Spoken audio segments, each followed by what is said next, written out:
We've heard a lot about the leavers, those people led by Boris Johnson, Prime Minister, who insist that Britain will leave the European Union by October the 31st, no ifs and buts. But what about the Remainers, those that think there is a chance of stopping Brexit? What chance? Well, there is a very, very narrow window within the British parliamentary cycle, but it's open little more than a crack, and it's getting smaller and smaller each day.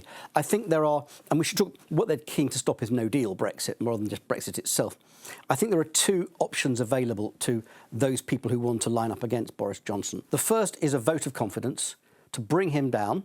His majority is officially only one. He's got a little bit more to play with, but not much. Bring his government down, force a general election.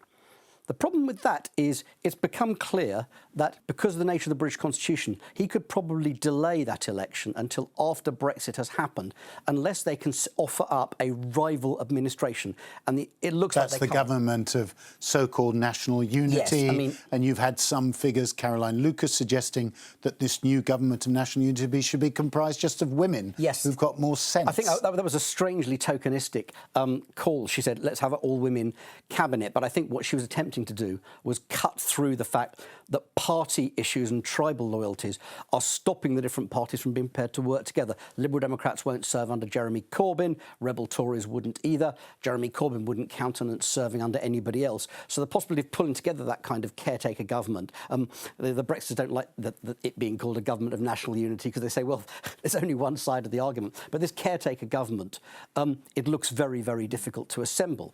So if you can't do that, then the only other option is to try to legislate to block a no-deal Brexit, as they succeeded in doing under Theresa May. But here again, there's a problem. Was that the Cooper-Letwin amendment? The so-called Cooper-Letwin amendment. Here again, there's a problem because the way the European Union works is a request for an extension to delay Brexit date has to come from the government.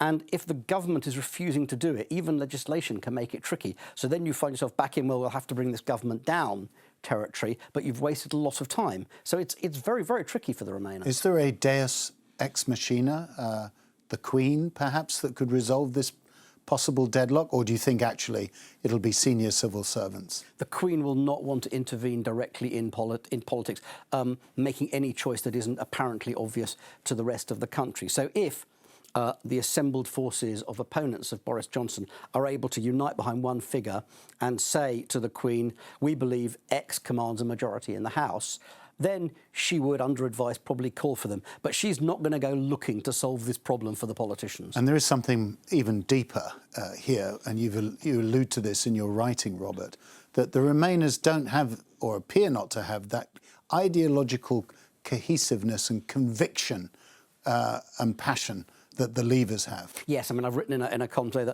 that the Leavers, particularly under Boris Johnson, his Chief of Staff, Dominic Cummings, a disciple of Bismarck, you should know, have essentially adopted the Goldwater maxim: moderation in defence of Brexit is no virtue, extremism in defence of Brexit is no vice.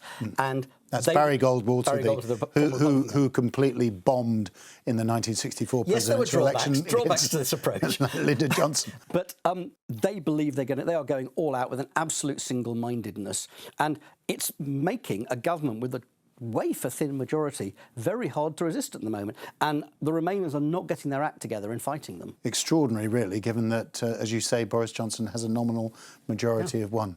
Conviction brings you a lot these days. It does. Thank you, Robert Shrimsley.